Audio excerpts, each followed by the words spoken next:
kakati bwe kibanga tekulya kirizibwa kuzanya professional boxing kitegeeza eri yabadde entertainment. Of course entertainment kyasinga okukola kwe kutusesa n'okunyumisa omukolo. Bajjaji baatulimbyemukko. Bajjaji badde tebalina kulangirira muwanguzi. Bajjaji babadde balina gamba nti draw. Era Mikey omulaba enwana gye yabadde alwanamu. Mikey sebo bw'aba agamba nti kwata Dr. Cephco mukuba. Nakwe Mikey omumanyi. Aba asobola okumukuba. Osogola busogozi. Bakasuka batya ngombi. Kati tulina gye tuyita jab jab. Jab jab ebera bwete. Jab jab. Jab jab. Jab jab. Kati left hook. Ogireeta bwoti n'osima. Wa. Then right hook. Wa. Wa. Kati tuyina eno. Orabe n'engumi ne bagikuba tukuba kano. Kana akalevu. Ne bagikuba we bati. Tosobola kusigaza mannyo. Simusobola. Nkuba zibayita weak points. Mu bikonde tulina zibayita weak points. Amaaso, ennyindo n'amatu. Bakukuba engumi mu kutu n'owulira abazungu munana nga bakuyitako we bati nga hello, how are you? Hello, how are you? Malala, magumba. Olwamulabe bote baamunyeze. Komanda teyabaddewo. Komanda mudogo yabaddewo. Mudogo yabadde talina musaati ate oyo bamutya ennaku zino. Olwamaliriza n'atuulaawo. In fact tebamulinze kutuula. Babuuziza Frank Antambi lwaki ozze naye. Naye nga si alien yabuuza bali be babuuza lwaki ozze n'oyo omwana Jackster. Jackster n'agamba ate wali buzira tulina tabbu yonna alien kwe kusituka. N'amugamba Jackster n'amutula mu face ne banyumyamu wano nwa n'amugamba Jackster. Ozze kituufu kino kye mbadde njagala ojje wano. Osobola okumpa ensonga lwaki onvuma njagala ompa ensonga bbiri nga za muddiringanwa lwaki obeera onvuma enkya n'eggulo nakukola ki nakubbira ki nakutwalira mukazi nakubbira mwana nakubbira sente nakuwaako shone sikusasula nakola ki nali nkuvumyeko kikye nakola okubeera ng'ombeerako essaawa yonna. Jackster kwe kumugamba siina kye nali nkwogeddeko okuggyako nina akavidiyo ke nakwogerako waliwo akavidiyo kajjukira alien ke yakola edda akasitaani n'agamba akavidiyo nagambye nga sinolekera sinema nkwanjula ba CRUZ Bridal Center bano bakugamba nti bakafulumu kutuusa Gomasi na buli ekitambulira ku Gomasi kyonna oyagala kusuubula oyagala twala emwemu nkugambye gwe omugole weetaaga kubanga ogenda ba CRUZ Bridal Center baleeta engoye ez'omulembe balina ebitambaala ebirungi balina amapensa amasufu ennyo kamala buli ekitambula ne Gomasi nkugebe bakirina balina buli lugoye ez'amayinja omugole lwagenda okwambala bagambe wawawa nkugambye omugole alwambala buli omu yenna n'asamaala babayise ba CRUZ Bridal Center oyagala z'ababuuza muganda ng'oyagala ki babayise ba CRUZ Bridal Center banoonyeko togenda kwejjusa ennamba z'amasimu zeezo CRUZ Bridal Center. Kale ku mukutu kwe tuli CRUZ exclusive ALLANCRUZ ge manya tuli proudly pad me mapalo pads simera kikimu temukyaleeta mapalo no Sharif oba kati mwatandise mbenyi mubikozesa simanyi bana bayinza okuba bakozesa mapalo bannabo. My brother assalamu alaikum. How are you? I'm good. Ni fantabulous. Ni cactus. Atenga sina tabu. Obula mugamba ki? Sina buzibu wadde. Sunday wabaddewa. Sunday tetwabadde mu Kikonde. Ekikonde kya Saturday. Sunday nabadde waka. Nabadde nkooye. Twali tuteekateeka mu lwanyi of course nga nina okubanga nkooye. Nabadde nina okwebakamuko. Share for yunaku olwatu tugenda gitandika na sala. Tata nyini gulu n'ensi gwalabe birabikaana ebitalabika. Tukwebaza otuwadde obulamu twewongayo musaayi go taata wagamba mukonkone muli gulibwawo era musabe muli wewa taata buli agenda okulaba interview eno omukolo bulungi obutagambika omuwe kisaacho amaanyi okumanya n'okutegeera nga ko wa King Solomon nkyogera nga nkiyisa mu kamwa kange olunaku olwaleero leka buli ali olubuto nga ali ku interview eno azaala omwana agenda okubeera omukulembeze ow'enkya mu linnya lya Yesu. Agenda kuloga. Njagala lero manyi abantu bangambye chicken muwe atusomere comment zaffe ku show ye. Zino comments ziri ku show yokka. Namutabi Brenda 4 minutes ago. Walai chicken resembles my childhood boyfriend. Walai chicken resembles my childhood boyfriend. Even you share names Tony. Not just cause for you're too talkative. Naye nja kwokyawo. Nja kwokyawo kukajja. ndoza abadde agamba nja kwokyayo kajja then user n'agamba naye nga mu byonna bambi mwebale kutu beesabeesa Waswa Matthew n'agamba chicken you chase my boredom away thank you beat n'agamba chicken I wish they bring you every week mama Samzi n'agamba nti thank you for loving Alien ono Mariam n'aseka obsessing user n'agamba nti I love watching enkoko n'agiteekawo mu kifaananyi then Nsubuga Miriam n'agamba bula mwasaze akaviiri mulinnya yabadde ategeeza mulinga balongo chicken kyotukola naye katumwa wamazijukidde naye chicken yaseseewo waliwo yampadde obutima thank you I can't get enough of chicken much love from Saudi Arabia abana beddamamu Abu Dhabi mbatumiddeko nnyo Juliana Bira n'agamba nti assalamu alaikum assalamu alaikum wa rahmatullahi wa barakatuh wa alaikum assalamu wa rahmatullahi wa barakatuh naye bandange chicken big up ALLANCRUZ and chicken na sawe chigalo te Mama Brighton ajja kukuba oyagala kufuuka muko va ku spice then fancy nagamba but have realized English humbles chicken naye no worries tukwagalirayo mu vibe ya vernacular the way I always wait for this show I pity my ribs mama ALLANCRUZ greetings from Amsterdam we can't wait to see you here nyingi hello Alan and chicken I like you this man chicken kati senga wategedde katambule I like the way you read our comments several last time chicken said I'm his ex olemwa nagama Uncle Alan why didn't you close your eyes while chicken is praying nange sala ya chicken yeyo twatu ino okusaba Alan thank you for pushing and believing in people I can't believe I have watched the whole interview but all in all realized your heart is wishing people well Bambi Alan thanks for loving chicken okay manange chobo manya Alan you're my best YouTuber in Uganda you in UG follow you in everything now you have brought chicken katuseke unaga but one day I will meet you too Alan and chicken this is the third time nga you don't read my comment but ngenda baloga ono bamuyita Leo Boy Matic leo tukusomye chicken and Alan mwabasinga mu kintu kino alhamdulillah Alan otulina mu bitibwa that's my chicken never walanga bakwagala nange mbagala munange that's my chicken this boy I wish you know how I love you I'm going to marry you chicken akozati oyo katata mukama akakume ka chicken nkwagala nnyo my brother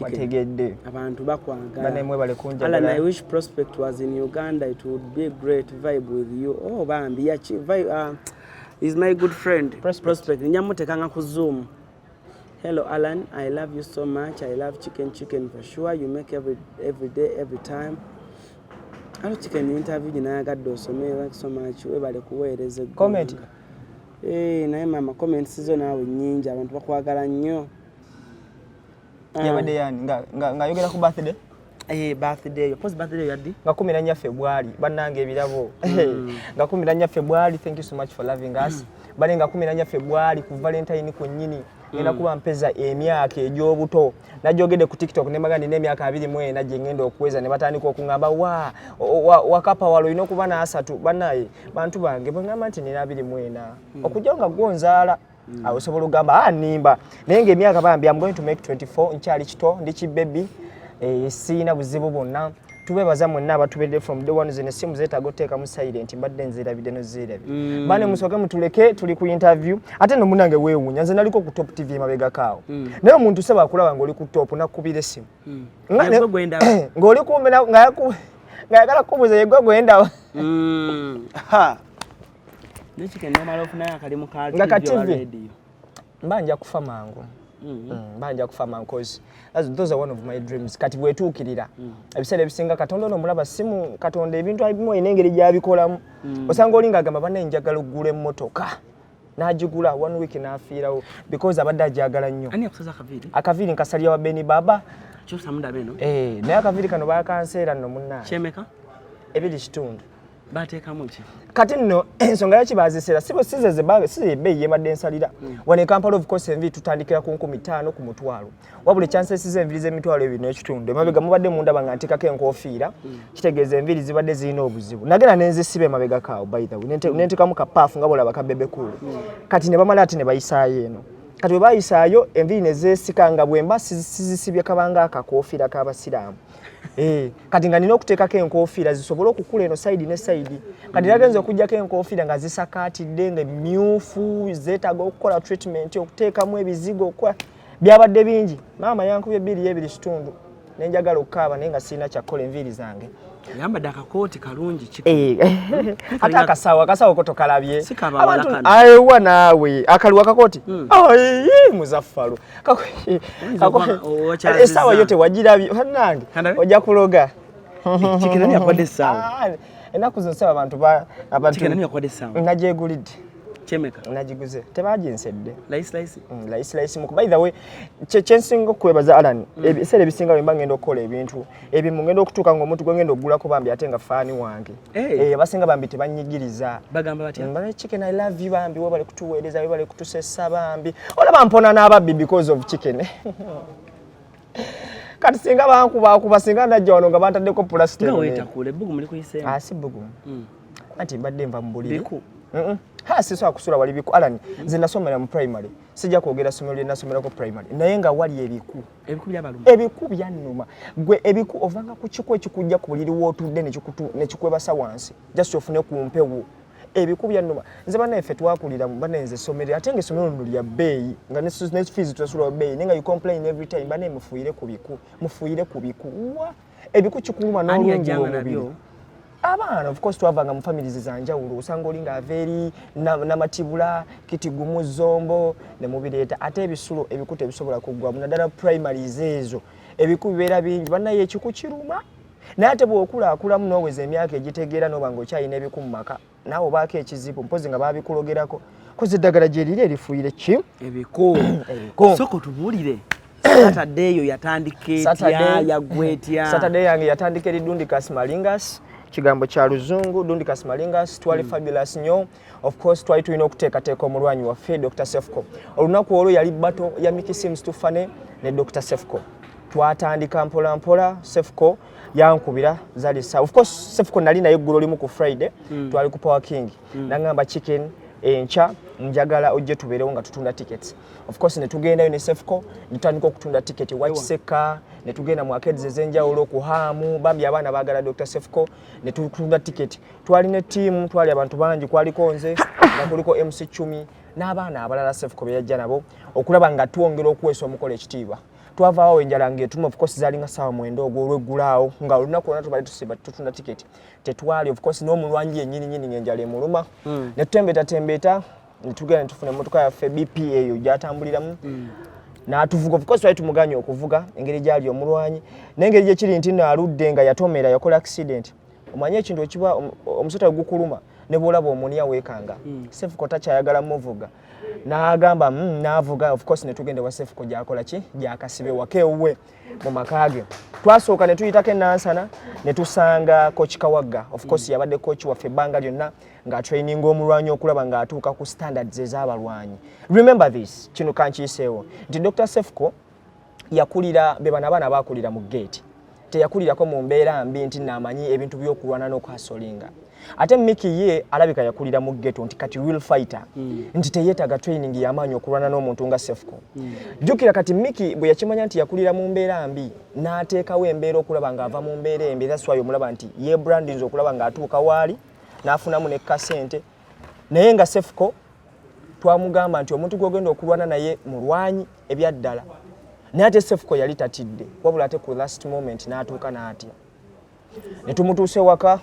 ekyambalo kye kyaliwo bulungi nnyo yali ayambadde white ekyambalo Coach Kawagga yakikola n'empale ekyambalo empale n'engatto Coach Kawagga byonna ye yabikola ne gloves byonna ne buno bu mouth guards Coach Kawagga byonna ye yabikola towels ze twakozesa mu ringi bucket byonna Coach Kawagga galimanyiga Coach Kawagga then after ne tuve waka ne twekubisa ebifaananyi after pics ezo ze tugenda okukozesa okulaba nga tukola ki tupostinga omulwanyi waffe then zagenda okuwera saawa emu ku bbiri nga tusimbula okuva ewa Dr. Cephco okugenda ku Club Obligato. Club Obligato jamu yali mungi, of course motoka twali mu MC 10 n'abalala. Tutuka ku Club Obligato ng'emiryango bambi gitandise okuflopping abantu bambi mwayagala Dr. Cephco ne Mikey mutongera okubebaza n'okubeererawo abaana abo. Ne tutuuka omulwanyi tumuyingiza n'abeerayo mu closed curtains okulaba nga weso omukole ki ekitiibwa. Then saawa zaali zigenda ndooza saawa zaalinga 5 ndooza abalwanyi we bajjira ba main sponsors ba main gun fighters kubanga waliwo abalwanyi abasooka abo tubajjewo abalwana okusooka abo ne bavaawo taata affe gwe bakuba eki taata bamukuba engumi bannange bannayi bazadde baffe oyo omusajja nze nalaba ng'emyaka egyayitako okulwana bakuba omusajja Ekikonde ne ngamba bannange eyo ne bagituuza ku nze bambi yagweri nganjo yagweri ne ngamba kati ekisajja kyali agenda okulwana nakyo ki heavyweight kikoma eri musajja ayina essavu bannange Ebikonde nedda munnange abalwanyi abaddala nze nali ntudde ku meeza of course Alani nakula emeeza gye waliko kwali by the way omukolo guno kye nasinga ogulabako kwaliko abasinga nga balinnya kwaliko abasinga nga bamannya kubanga nakulabawo ALLANCRUZ exclusive bannamawulire abasinga twabalaba manager Roger yaliwo George namulabako Evelyn Namulondo nno nali muyita Sylvia Evelyn Namulondo nkwagala nnyo then nalabako Nashigulo yaliwo Brian Baba bambi yafiirwa mutabani we yaliwo then musajja wange Shadilu Musa oyo mubi wabikole takuba ne bakuba yaliwo then nali ku meza Shadilu Musa yoli Looking for school that can uplift your child's education? Little Stars Tenderness Nursery and Primary School is the answer. Because of our conducive learning environment and experienced teachers, all our pupils excel with higher grades. We have a well-stocked library, develop talent, also embrace Christianity and Islamic. Registration is in progress. Our fees are affordable. So bring your child at Little Stars Tenderness Nursery and Primary School. We are located at Najana Nkumbi off Entebbe Road. For more information, please call 0772 983 468. Thank you. oyo munene nomuwanvu yafaanana Adesanya oyo Shadilu Musa yaliwo Waikibenda yali emabega Shira Price yaliwo ku meeza kwe twali Nova yaliwo manager Namiro yaliwo ani omulale yaliwo awo gwe nalaba bano ba Shawa mama Jona baaliwo abantu no baali bangi Puma Sowedi abaserebu abasinga baaliwo ku meeza of course nange nafuna omukisa gwabuza ku bantu bange ya Vairota yaliwo X mwafuna sente wala kayimba konkagala nnyo Hezo yaliwo yali kusaidia Dr. Cephco Dushi yaliwo syndicate abana bangi ba Ryzen Kushi baaliwo bambi mwe bali kujja kusupportingani Mikey nani ne Dr. Cephco chagulawo sawa meka Ekikonde chenzi jukira chagulawo ndo zaali zigenda sawa 5 cause wono ku sawa 4 baali baaniriza abantu babeereko kyebogere eri eggwanga of course nange nefuna omukisa bane Cephco nakumanyani nakulaba chicken nga bakuyise oyogereke eri eggwanga naye njagala okutegeeza abantu mwena nti bambi mwe bali kunjagala kubanga nze naga Alan Muli bantu bamanyi that was my first time okuyimirirako mu bantu abanjijiko nze kati nkubuuli ate erijo eri alien je wali by the way newa alien nzijukidde newa alien naawo naye sebo abantu Alani abantu bantegeere ennaku zino sebo Alani omulimu okola gw'amaanyi yongera okwebaza era nze natuuka wali by the way natuuka wali oba kyekyandiko nakuwulira ng'ogamba big up ALLANCRUZ omanyi nti nno amaaso gasookera ku Alani bwenti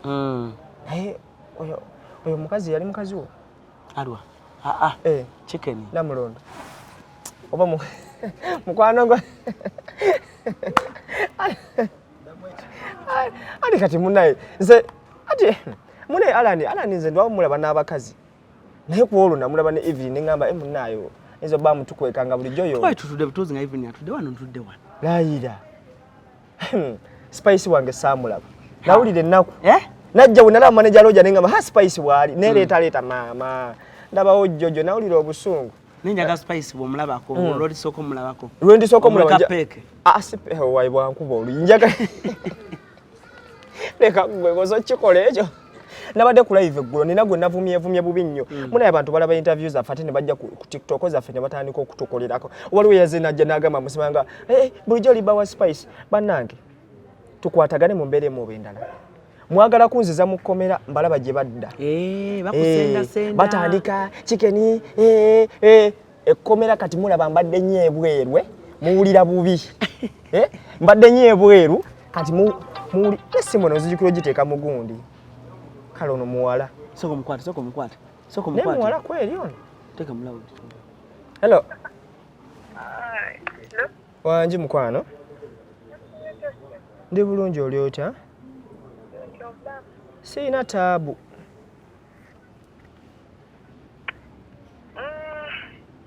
oliwa oliwa agamba gyembeera mpozi wa kawempe munnaye akasimu kano kajjamu amannya yesu ate wali ogiseevinza baletawo nakubira wali mubibi walikawanya mu kigulu kya fiiki kakati munnange ndi eno oyakujja kundabako ozi kusaani ku Sunday nkulinde should you promise me but I'm not that surprising to be no like nkulinde onajja nondabako yeah maybe even if I get money for that for transport money for yeah ate kati nkunone motoka weeri odisaidisawo golisaidisawo saidi zaawa munyonyo munyonyo ida sente va kukya sente munyonyo munyibagagga nedda mukwano omanyi sikutegedde akasimu kano kaleese gundi erinnya nga tekuli ene atononera tojege like waliwo omwali eyakola ki eyakubira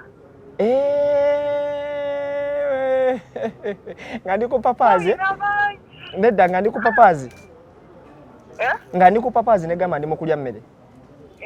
Looking for a school that can uplift your child's education? Little Stars Tenderness Nursery and Primary School is the answer. Because of our conducive learning environment and experienced teachers, all our pupils excel with higher grades. We have a well-stocked library, develop talent, also embrace Christianity and Islamic. Registration is in progress. Our fees are affordable. So bring your child at Little Stars Tenderness Nursery and Primary School. We are located at Najana Nkumbi off Entebbe Road. For more information, please call 0772 983 468. Thank you.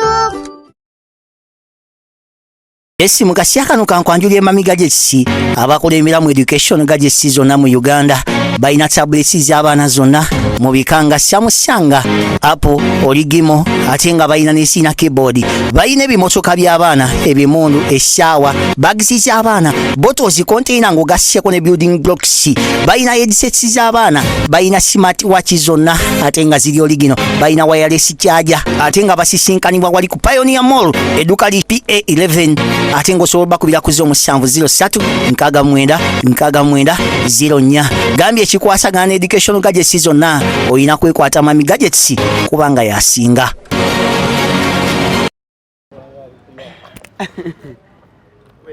Chicken. Kati oyogena mukola otya? Ajja kujjera twogere nga abantu tunyumye mujasi kunyumya mukwaja kati is my friend afuse mukwano gwange.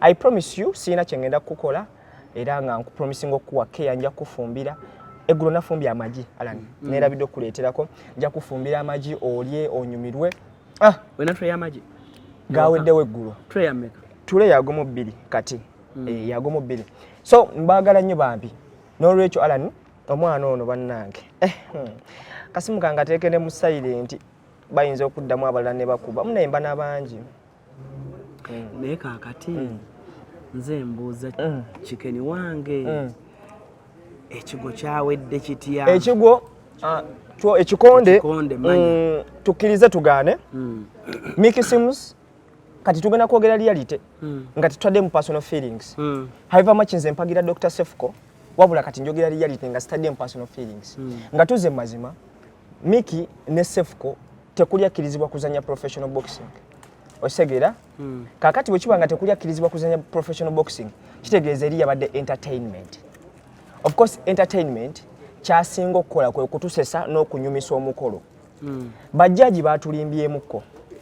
Bajjaji wadde tebalina kulangirira muwanguzi.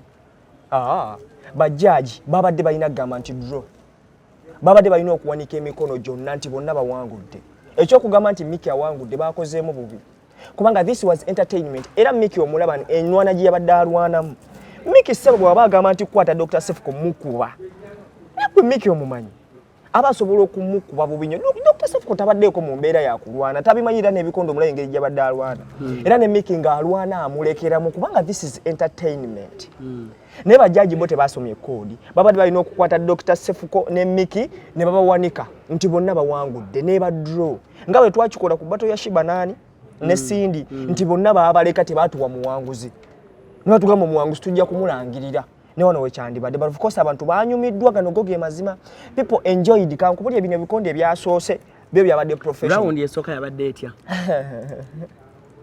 ya Mikey ne ate amazima kyasinze okunsurprising yabadde Dr. Cephco Cephco okutuuka mu ringi kino kyeyalwanye nabadde nze sikisuubira kubanga bazibagaji twatuuse ku gate nalaba abantu nga bangi n'atya yabadde alowooza abantu tebagenda kujja yatidde n'agamba kigenda abantu nga bangi n'atya jjukira mutuufu naawe weewuunya n'ogamba abantu nga bazze okunsapootinga n'afuna fiya akatengo ne mulaba nga kamukutte naye Dr. Cephco yatuuse mu ringi Coach Kawaga yamugambye ebigambo ebi n'amugamba fine kati okyalimu okutya ne bw'olinnya mu ringi bw'oti fiya egenda kuggwamu n'agamba okakasa n'amugamba ye era bwe yalinnye mu ringi bw'ati n'abuukabuukamu bw'ati ne bagamba tiimu Dr. Cephco n'abawulira nga weebali amaanyi ne gamuddamu era nalaba Dr. Cephco ng'enguumi zaakasuka walaayi zino ze bayita enguumi ze bayita ezahula balu soko tugerezemu Uncle Cephco yafunyiza ati ekikonde yafunyiza ekikonde bw'ati n'enguumi ze ziba wano sima lwaki zibe no mu bbanga azikuba ziyita eno ziti zino ze enguumi ze bayita ezahula balu enguumi eyo neekukwata bukwasi ng'ebadde eyise eno bw'eti jjukira ye Mikey abeera bw'ati bwe yeewoma Mikey obedda ineno gyasusa wansi mu maaso bw'ati nindako bino nsooka embisse na wano neze Mikey nali namulaba dda befunga sinaba nakugira ku byagundi kakati Mikey ayimirira bw'ati osegera azisa wano bw'ati akupima oleete aveeyo oleete aseeyo oveeyo aseeyo oleete naye ya Cephco eba nkujjukidde kati kusande nkulinde oyina bangi nedda kati essira liri kuga I cannot be there without you no, I know I'm your friend back nkulindo John ndabeko siru yange yakoma kusande tuteshe kusande tuteshe ya kusande era sinza nsanyuse nnyo teweesunga it's okay ne woba oli kifalafala tujja gendera I love that anti ongambye tosigwasanyusa ekiri awo nange ne ngamba munna okay nyumira manyi kale I'll be waiting for you okay namba kasiteta abakubayi muyina nyingi kale darling I love you don't wash the need I love you tukoka for the sake of love I love you too. Okay, bye. Have a nice day. Kale.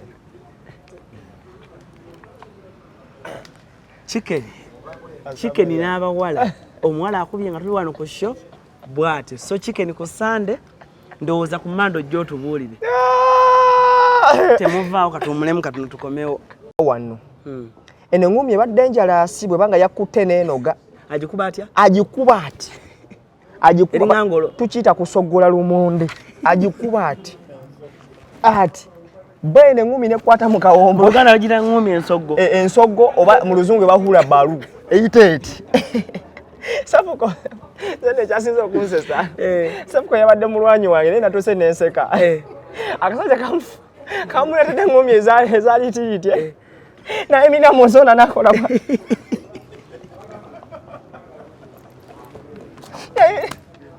yayibidde mu nsonda nakola bwati noza mulinga agamba naawe gwe tolaba nti nno oleeta nnyo kakanako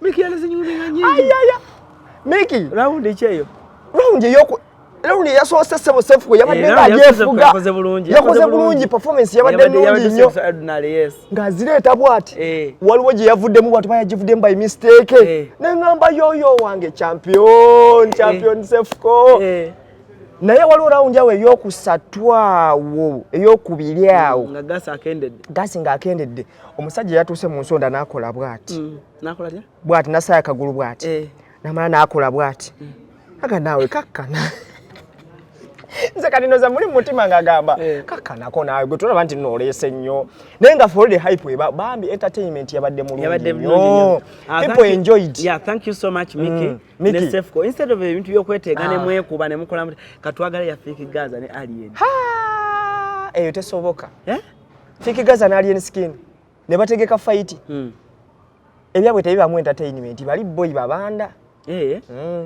oyinza n'okuka ng'omu agenze n'akambe mu giraavu ne weebuza kaayisewo katya buyise bubiri ebyabwe bya ddala va ku bino ebyaffe byetukuba social media noise kuyomba wolo Fiki Gaza na Alien Skin kala ate oba tekisoboka kubanga okuva ku mulyango paka ne bana abazza okola bayinza okukubwa tekisobokerako ddala nina ne gwe nalabe by ng'akoze video eyo n'agamba nti twagala fight ya Fiki Gaza na Alien Skin mu butuufu really saawa zino neewunya Fiki Gaza na Alien Skin webadda mu lingi ani ayinza okukuba golowoozaani sijja kulimba kubanga Gaza simulabangako ng'alwana wabula mpulira bigambo bibajja bamwogerako nti no yali mulwanyi ghetto youth ki kujja Alien gwe mbadde ndabako ng'aspiringa munda mufango ne Ibula Kabadia era bwe kiba nti no bya street mpaze nga professional boxing nga tebirimu kuluma kubanga seba baba naso okwekuba ne beerumaaluma ne beeyuzaayuza mugenda okuva mulinga waliwo omulambo aligwama wagenzo maliza ngani awangudde twamaliriza ng'ekituufu tewali awangudde gano go ge mazima Mikey teyakubye Cephco ne Cephco teyakubye Mikey tewali ngumi yakabi gye nalabye ekwata muntu yonna nze nabadde ndowooza Mikey agenda owadde honest opinion nze nange nalowoozezza tugenda kulaba zino nzo naye Cephco teyagudde nakugwa nze nalabye ku mawokota y'omuntu mawokota waliwo mawokota Cephco gye yaleese bannange yagireese bwati kati ndowooza yagireese with an intention ng'akimanye neeyina okukwata omuntu intention to sue kufa yagireese bwati Mikey n'agivaamu Cephco n'agenderako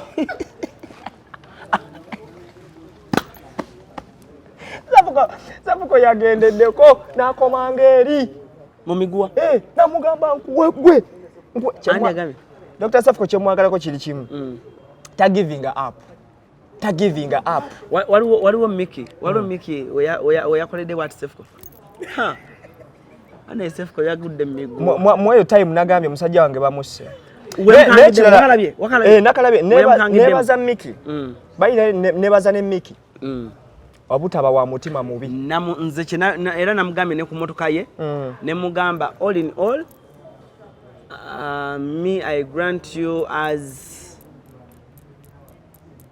omusajja omuvumu nze nebaza Mikey obutaba wa mutima mubi twabaddewo ku meeza gye twabaddeko yabaddeko nze Shira Price Nova no ye main sponsor wa Cephco mukazi oyo akola ebizigo Nova yaze nambuuzaako bambi alina sente Nova omumanyi actually mbadde neerabidde Nova ku Valentine yagambye tugende tufune emmeeza nze Shira Price naye ewa comedy store mugenda kudda Ben comedy store naye oba yabadde serious bamukubireko tugenda mukubirako kakati Nova yabaddewo Shira Price yabaddewo then n'abalala awo naye ffe twadde ku meeza kyokka kye twayogeddeko kyabadde bwe kiti Cephco bagenda mukuba ebyaddala kye twabadde tusinga okutya nga tumanyi Mikey agenda kuteekamu personal feelings ezaddala naye amazima gali nti Mikey yabadde professional nnyo bambi yakitegedde nti kuno kunyumisa n'atasaawo mbeera eri mbeera yakuleeta kulwana kutta siina bwe tuzzaayo akatambi emabega siina ngumi gye nalabye yakutte muntu sijja kulimba siina ngumi gye nalabye nti no banaye bamukubye nga bwe baakubye oli taata waffe taata bambi yafunye ngumi baakubye kitange ne ngamba maama ne bana bya taata baffe abamu mulina abaana abakulu nga nze nze kakati omwana nekyakuyigiriza ki Chicken fight eyo yakuyigiriza ki ekyataata fight nedda fight yonna Cephco ne Mikey nze kye nayize peace unity is the way okulwanagana tebizza makulu nze no nabadde ntudde manager Roger yaŋŋambye gamba chicken ono guy bamuyitani champion pressure 24/7 pressure oyo nsobola okumukuba ne mutta sigambye pressure badde my pressure so mukuba oyo ne muteeka wali tomusobola kati wulira tolaba nti ndi mbirizi bbiri nsobola ate in fact nina abantu benalabe mu comment nga bangamba munze ni wanene pressure 24/7 ne champion gudo champion gudo bore epinze champion gudo so kunkuba nanzita gudo mumanyi atosobola gudo yankube ngumya Black Badia Ibula ajja kunzita kijja kunkuba ekyo kirwanyi nenjagala pressure oyo pressure so mukuba n'emisambo egimuli ku mutone gimubuukako oyo pressure so 24/7 ate no mukwano gwange by the way naye nsobola mukuba nze pressure banayito mnerijjangamu muringi netugenda muri oyo soko ofunyemu then bwagireta okola oti then omwana okola bwoti you push back when you push back nosogola esi mukasya kano kankwanjulya emamiga gy'ekisi abakola emiramu education gadgets zonna mu Uganda balina tablets z'abaana zonna mu bikanga Samsung, Apple, Origimo ate nga balina n'esina keyboard, balina ebimotoka by'abaana, ebimundu, eshaawa, bags z'abaana, bottles, container ng'ogasseko ne building blocks, balina headsets z'abaana, balina smart watch zonna ate nga ziri original, balina wireless charger ate nga basisinkanibwa wali ku Pioneer Mall edduka li PA11 ate ng'osobola bakubira ku 0703-69-69-04 gambye ekikwasagana ne education gadgets zonna oyina kwekwata mami gadgets kubanga yasinga osogola busogozi bakasuka batya ngombi kati tulina gye tuyita jab jab ebera bweti jab kati left hook ogireeta bwoti n'osima wa then right hook wa kati tuyina eno olabe n'engumi ne bagikuba tukuba kano akalevu ne bagikuba we bati tosobola kusigaza mannyo ate ng'ovudde ng'osanze abalwanyi nga Shadiru Musa akukuba bwati n'akuzzaako n'akuggala enaba akubye ennyindo emanyi bakukubye akalevu n'ennyindo bbiri kalevu emu ku nnyindo kano ke bakutula kano ke bayita akalinda minyira kano kakuba n'akayuza n'akasawali kateze nga wemba nnwana nga omuntu gwe nnwana nkimanyi simusobola nkuba zibayita weak points mu bikonde tulina zibayita weak points amaaso ennyindo n'amatu bakukuba engumi mu kutu n'owulira abazungu munana nga bakuyitako we bati nga hello how are you are you fine baby are you good engumi y'okutu eruma bana engumi y'okutu eruma zinabadde nsaba Cephco wange by the way engeri gye kiri nti abadde mu kabenje yagwa kabenje n'afuna damage ku mutwe nga sagala nyo bamudamejinge mutwe nange by then akiraliikiridde nga ntidde nga ngamba akasajja kayinza omukuba engumi n'amukwata by mistake sebo oyo omwana kyalina cuts naye no walabye era Mikey ng'azanyisa magezi yabadde azanyisa magezi nnyo yatusene n'amukwata bw'ati awo yabadde asobola okumunyiga oba okumutuga oba okukola ki omuntu abalwana ebya serious nga bali serious nga bya mutima mubi kyabadde kikulaga nti tewali mutima mubi tebabadde na mutima mubi kati wano yatugamba Mikey agundi yagamba bwe bamukuba bagenda batwale emmotoka ye n'ebintu bino babitutte eya Cephco asobola okukuluma n'okwata ku mmotoka ye Cephco ebintu byemanyi byasinga okuvaluwinga mu bulamu mmotoka ye simu ye ne muganda we Nahiya omuwala amwagala nnyo kakati awo nga tuvuddewo waliwo olutalo lwabadde ku fango nakolayo mu video Jackster wama kye kituufu ekyabadde mbu Jackster bamugobye ne BBS fenna ne batugoba mbu BBS bagigobye Jackster bamugobye Kibanda yagobye BBS yagobye presenter kyabadde bwe kiti Jackster position ya Jackster bagita bati around about gundi kawunyemu yabadde alina show nga ku show yokulina okutulako abantu basatu Alien Skin nga kulina okutulako oyo Fiki Gaza ne Frank Antambi ku panage nga Jackster yabali wakati Alien n'agamba huwai sigenda kusobola kubeera mu kizimbe kye kimunani ne Fiki Gaza n'atuma Chozenike n'agenda of course Chozenike ensonga ze yaziwadde bulungi ne Fiki Gaza nga wali Chozenike yagedde bulungi ne Frank Antambi wali nga analysis olwamaliriza gundi ono Jackstar nga ino kwatayo exclusive ye ne Fikigaza amala kwatayo exclusive ye ne Alien nga yagala one on one nga temuli ntambi era ya Fikigaza yo nagikwata kati nga yeetaage ya Alien skin yekka osegera Alien namugamba nze wakajendi bwe kibanga kisoboka sindika ebyuma bijje tukwate oba gwe kenyini wejjire Jackstar nakwate kubona alinya nagenda kufango nyeze ne Frank Antambi kubanga fe twabaddewo olwatuuse nate Alien teyatugambye teyatunyonyodde teyatugambye nako nti bwajja ngenda mugoba teyakyogedde amazima jjukire mabega yonna Jackstar ludde ng'ayokya ng'ayogerera Alien kino nakiri nga bwomanyi so Jackstar olwaze n'ayingira ne Frank Antambi nga wetuli awo tutudde of course wadde tu premiering awards zaffe zaafunye mu guno omwaka gonna ezazina awards eri gundi ya milioni 10,000 ndozo gine ya YouTube eyo then eza comedy store ayina awards nyingi olwamaliriza Jackstar n'ayingira nga yambadde ekijampa kye kya brown mwade muli ku kijulo kyamwe ngolo embuzi babadde bagisaze naye nga tetunagiteeka kuki kumugundi kwe kyakuddusa eri kufango n'oli embuzi luli ate ne munaye sirya nnyama kyewuunyisa sijja nyama nenjagala nnyo okubeera around Alien skin nkyagala nnyo so olwamaliriza Jackstar n'ayingira olwatuuse bwati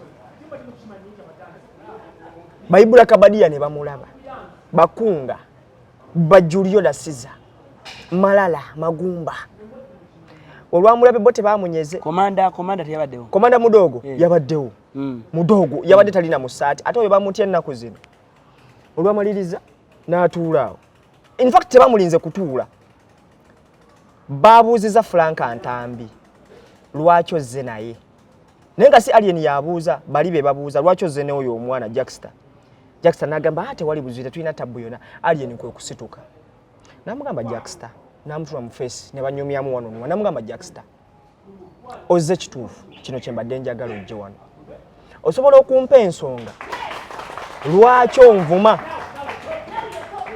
njagala ompa ensonga 2 nga za mudiringanwa lwaki obeera onvuma enkya n'eggulo nakukola ki nakubbira ki nakutwalira mukazi nakubbira mwana nakubbira sente nakuwaako shone sikusasula nakola ki nali nkuvumyeko kikye nakola okubeera ng'ombeerako essaawa yonna Jackstar kwe kumugamba siina kye nali nkwogeddeko okuggyako nina akavidiyo ke nakwogerako waliwo akavidiyo kajjukira Alien ke yakola edda akasitaani nagamba kaka video ka sitaani ke nayogerako kokka sina video ndala je nayogerako namugamba wa ibanga lyo nozengo oyo kyango kosa TV egwango okunvuma n'okundisinga omanya abantu balowooza nti okuvuma omuntu ogenda kukeera omogereko kugamba nti olinga gundi olinga kino osobola okola ka statement katono naye nga yo omuntu kakola ki kamunyiga kati Alien bibadde nga bimunyiga ebbanga lyonna naye nga yasirika kati munnange Jackstar bwatyo bwe yafulumye nekye namwagaddeko bambi teyalwanye teyataddewo mbeera kasaba mugambye oti n'afuluma ng'abalala abazze bagobwa Madubala bwati bwe bamugoba n'afuluma kubanga wali bw'oteekawo olutalo oyinza obutamalaako go ge mazima jjukira munna era bw'olwanira mu nju etali yiyo ogwo nno musango ng'ovudde ku birala bakusanze mu maka g'omuntu ate mwolwanira bayinza okukyajinga omusango gwa trespass era Jackstar bwatyo bwe yafulumye ndi pretty sure exclusive gye yabadde ayagala ne Alien one on one teyagifunye era twalabye ya Fikigaza yokka nga ye playinga ya Fikigaza yo twagirabye naye nga Jackstar yagezezaako okwetonda nga ne kana akawala kekani Jane ne Jane yajja bambi yali agenda kugobwa naye ye ne yeetonderawo mangu nnyo ate bwe yavaayo nadda ku TV era naddamu n'akikola ekintu kyekimu nze neewuunya Alan abantu bano tebakulaba ng'okola nalabye Alien agamba mumuleke agende yabe mumuleke agende waliwo ekigambo ekyabadde mu background yawo oba ani yayogedde nga naye nga Alien okwogera ekigambo kya mumuleke kyali kitegeeza kinene babadde baagala kulabisa kyemmanyi olaba kankubuli amazima Alan tosobola kutuula na mulabewo tekisoboka Alan nze sisobola kugenda wa muntu gye mbadde nvuma ebbanga lyonna atako kaba kamanyiiro kati go Alien okola ki nze wa Alien omukolera ki ku simu specifically nze Alien mukolera ebintu bino wammanga Alien tapanga ku mulimu gwonna wabula ffe bano ababungeeta abazungira mu maka g'abantu nga tebatuyise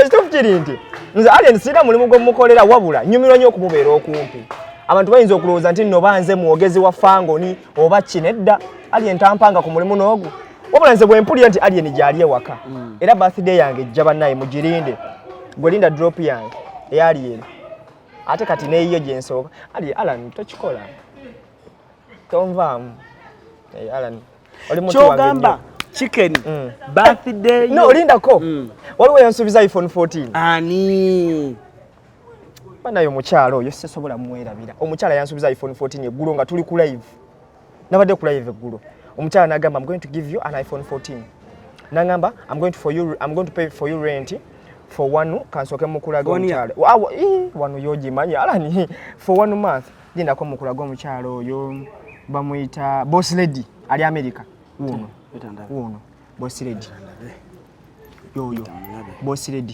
boss lady banaye nkwagala nnyo bannange mukama akuwa omukisa yonna gy'oli banaye thank you so much obubaka tubufuna ka iPhone 14 kange banaye nkalinze I'm so happy to have you actually bambi naye njagala osome kano eno post yeeno ogendeyo ng'okimanya ebyosaatuka n'ogenda ng'owunya ebigere. For the first time I put my husband on TikTok. We know each other since 2001 bannange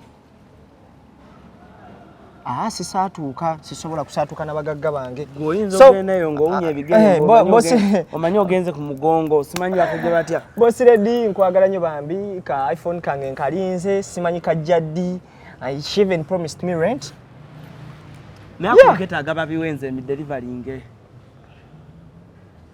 goleme mulabako omukazi ali America nebusoko ngambe ekintu nga kiva e Bulaaya nga kijja wano kijja kitya shipping DHL oluusi babishippinga kitwala bbanga ki oluusi bawa muntu ng'ajja n'agikuleetera buli lunaku wabaawo omuntu ava mu America ng'ajja wano abantu abo bayinza obutabituusa mbajja bituusa Introducing Mapalo Period Pants, a disposable sanitary pad, good for heavy flow periods and maternity. Designed like pants, they're easy to wear with 4 layers of cotton. They're leak-proof, comfortable, highly absorbent, breathable, and affordable. Very good for the night with no worry of spotting. Whether you're at work, at school, at the gym, or traveling for long distances, Mapalo has you covered. Simply dispose of them when done. It's that easy. Get yours at retail shops, supermarkets, or pharmacies countrywide, or find us at Cherabo Complex, room 213 and 316 Bukoto Chisasi Road, or call us. So iPhone 14 kange nkalinze. Thank you so much. I eat fish.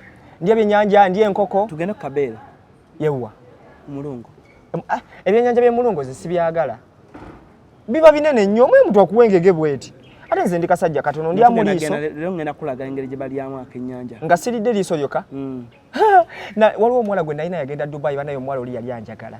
Omuwala bane nga ntwale ye mulungwe ne tulya ebyennyanja ku bbeeyi banaye nalina omukazi oyo nga nteekamu ssente naye banaye bawankyayira ki mwana wange. Yancha wano out of the blue. Oyaganya okuteekamu ssente. Ssente y'omukazi ewooma. Ndisigiryangako. Osubwa. Sente y'omukazi kati let me tell you this. Abasajja abali eyo kano kakwate nnyo Kim. Sente y'omukazi nagikwata n'abala emitwalo 2, 3, 4, 10 n'agikuwa. Oyina engeri gy'owulira muli ng'oli special olw'ensonga abakazi nabo tebagaba sente. Omukazi ekyewunyisa asobola okukwata sente n'azikuwa ng'oli kyaliiwe n'azimma bbaawe. Simanyi logic eri waawo. Asobola ozikwata n'azikuwa ng'oli kyaliiwe just as a friend. Naye n'azigaana okuziwa bbaawe. Ne bw'abanga azikuwa ng'oli bbaawe muganda wange weesuneko. Abakazi tebagaba sente. Naye nze omukazi oyo namwagala nnyo because yali ngampa ku sente bambi. Nga ntwalako autu na tukola biki. Yali mweru? Saagala abakazi beeru Alan. Sikwataganya na kala ya brown. Mbaagala nga they are my friends naye nga si dating. Mbalina mikwano gyange abeeru.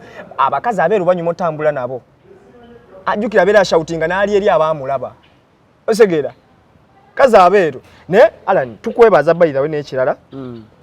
Weebale butaba na mutima mubi. Nabadde sikusuubirawo ku kikonde. Anazinga lwaki. Nabadde sikusuubirawo. Abantu bena badde sisuubira manager loja nabadde simusuubirawo. Mwalaza abaana amaanyi. Naye nno kakati Dr. Cephco nkukuutira nti kakati ate ovudde mu lubu lw'okuba Cephco. Ali Cephco. Katuzze mu lubu lw'abantu nga ba Alan. Alan kintu kutegeka kintu ekyo abantu abo ne bajja. You don't know. Bwanga katukirize tugane Mikey ye. Ya Mikey fine TikToker. Ne kati ate level ya Mikey yo mpanvu mukko. Mikey sebo ya brand ye nava mu kyokuba TikToker. Mikey yeyisanga na muyimbi nekyewunyisa. Ate nga si muyimbi. Mikey siye muntu gosanga mabala wano wali. Kati Cephco naye azze mu level ezo. Ez'abantu nti Cephco kati amanyikiddwa asobola okukola ekintu nekituuza abantu. Naye njagala nkulayeko mu firimu ng'ozanya firimu. Tugenda zanya. Njagala nkuteeko mu firimu mu kasikiti kange. Nawe olabika abantu bangamba olabika ozanya. Show yaffe. Mama Brighton. Tugenda releasinga dates. Dates. Mama Jona. No, bali no Evelyn lero releasinga dates za La Bonita. Mama Brighton. Mama Brighton. Oli yani? Mana kitende. Mama na njagala naye ku Brighton gwe nsinga okwagala okulabako. Ku show. Buli omwe agenda la Brighton. Buli omwe ajja kuva wakkiriza. Naye mpaako nange nzanye. Nja kujja acting mukko. Opeka skit nkazanye. By the nsobola okuzanya obulungi. Osobola party zonna? Nsobola ozanya party zonna. Party gye sitasobola kuzanya. Nga party nga nzanya na mukazi. Why? No. Saga nnyo okuzanya na bakazi. Actually nga njagala party ng'oli mulogo. Nga ni mulogo eyo ngisobola. Beera mu ng'omulogo. Tugenze mu ssabo. Katugenze mu ssabo. Nze jjajja kwanga, nze omumbejja abamweyana. Nga nze kabone empewo zituula ku nze obanga yinza agenza okuloga omuntu ali ebweru. Empewo zituula ku nze. Okay. Abasawo ennaku zino munaye bazibu babeera ne ku WhatsApp. Omusanga ali ku WhatsApp ascrollinga. Received gumu 10.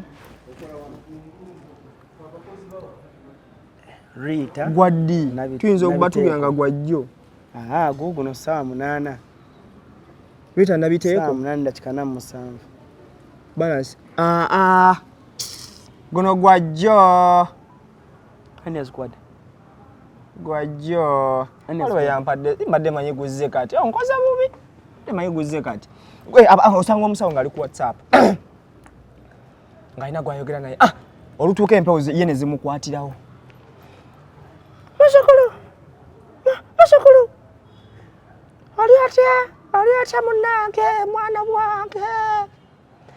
Empewo sindaga waneno toyina ebizibu. Wetaaga okutereera. Kakati omese ekigali teekaawo mu kibbo bajjajja bakoleko. Kyuka. Amanyize obusawo bwange bujja bba bulalamu. Ndowooza era nembeera musawo mba mufere. Kubanze toyinza kujja musabo lyaye ng'oli mukazi ng'oli mulungi. N'ogenda bw'otyo. So omugamba otyo mukazi omulungi. Omulungi ng'olina ebbina. Ng'oli wa kabina. Okay. Muzzukulu. Wana bajjajja bandaga nti mu bufumbo bw'otateredde. Weetaaga supplement ogimanyi? Omuntu akuyambako. Mu bufumbo bw'otateredde weetaaga supplement. Kakati muzzukulu situka. Bajjajja bagambye situka. Omusambo gw'akasengu gulinya. Abasawo mutulima na molo mututiisa nnyo. Kakati kyuka mundaba. Kati nga njagala akyuke ndabe ebbina. Kyuka mundabe. Wow. Omusawo agamba wow. Abasawo ennaku zino boogera oluzungu mbasabe eyo. Omusawo agamba wow. Weebuuze oluzungu yaluyigira wanga alina kuba mu nnono. So nze nembeera musawo nja kubabba. Tujazanya. Nja kubabba. Otherwise, thank you for coming. Tugenda kulya. We are going to eat enjala etuluma. Yes. Nenga birthday yange bambi. Nga naku zomwezi 14 this ku Wednesday. Wednesday. Tusooke tukubire gundi. Kiriza nkubire Nova. Tukakasa oba kituufu emmeeza bagenda gitegeka. Okiriza? Oba tokkiriza? Mukubire Nova. Nova. Nateekako nno Nava. N'ekyo kanga ye Nova. Nova. Two missed calls. Abadde ngamba kyuma. Mundeke nze. I'm busy with Alan. 710-660. Good. Aba kweli.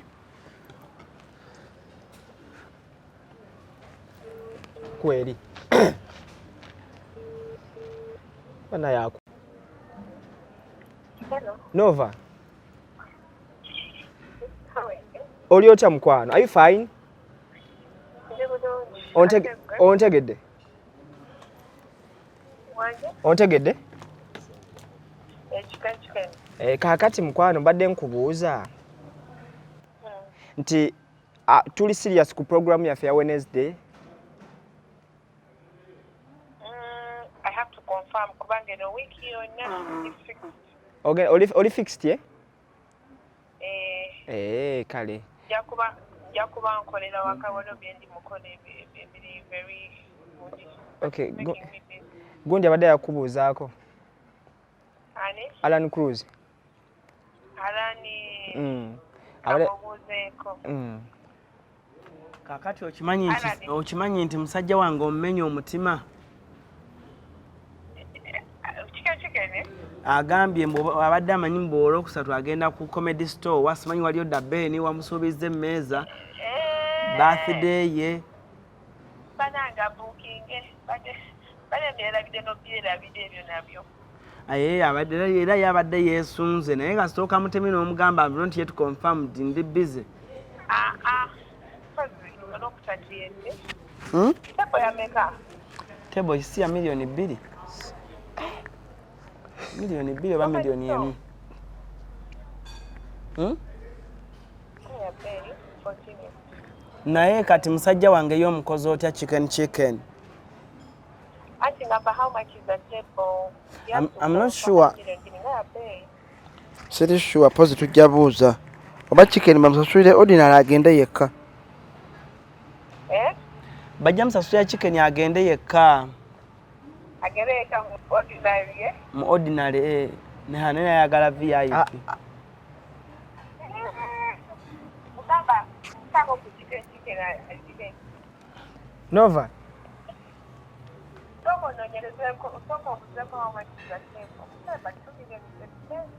Yeah, mbankutegeera mukwano. Naye nga emmeeza bwegaana nsobola okugenda mu bakayoola ewaffe eri omutegeerayo wansi deep down. Auntie, we are not sure it over here you said. Okay, first confirm then call her back. Ngenda confirming. Kale. Negwe Alan nakola connection katika nsoke nkuba Alex Muhanji. Tukuba kati. Ogenda kubirani? Nina ya afande wange. Bamuyita. Ninda kutumala okusigning out. Ninda kutumala signing out then tuba kubire. Kale. Saga kubanga attention tusuka kawo nako rairo mbadi ne chicken as usual tukwatagane ate weekend yennyini musibe bulungi mwera.